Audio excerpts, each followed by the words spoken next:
The FA have come in line with the government and royal family by deciding not to send extra personnel to Russia during the World Cup. The plan had been for a number of ambassadors from the former International Committee and the FA board to represent England at all their games during the tournament. But following the heightening of political tensions with Russia, which means Whitehall and Buckingham Palace are snubbing the World Cup, the FA are now showing solidarity, with only essential football staff making the trip.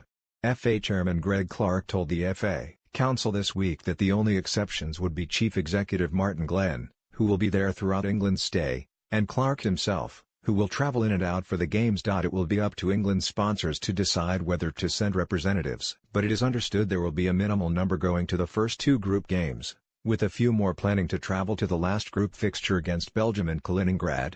Only the ECB, who get more disingenuous by the day, could have told Sports Agenda on March 6, 5 ball overs are definitely not on the T20 agenda.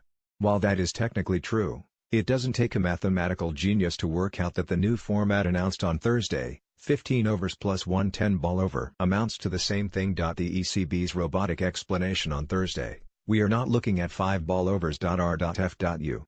Councillors will today be presented with Twickenham's ticketing policy in the build-up to the 2019 World Cup, which includes charging a top price of £195 for the blockbuster game against the All Blacks in November, for which the cost of middle-range seats has been increased. It might not be such a blockbuster occasion for New Zealand. After fifth-ranked England's 3 successive Six Nations defeats, the Kiwis will be more concerned about facing Rory Best and his number 2 ranked Ireland a week later in Dublin. Grand National Weights launches have for various reasons proved a big letdown at glitzy London venues for the last 2 years. So much so there is talk of moving the event to Liverpool next year, which will be the 100th anniversary of the race's return to Aintree after the First World War.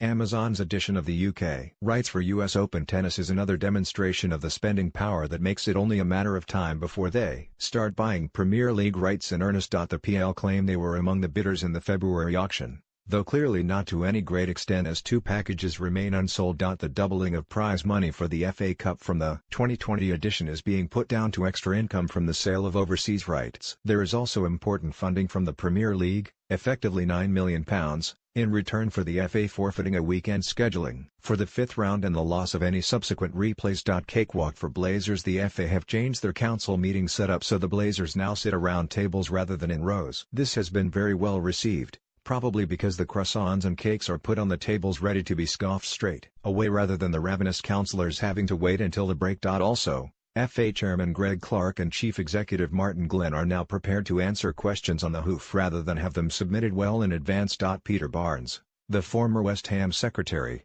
owed his elevation to a senior vice president role at the FA because, according to Chairman Greg Clark, he wore his FA blazer and tie while on a sun lounger in Malta before an England game there in 2017.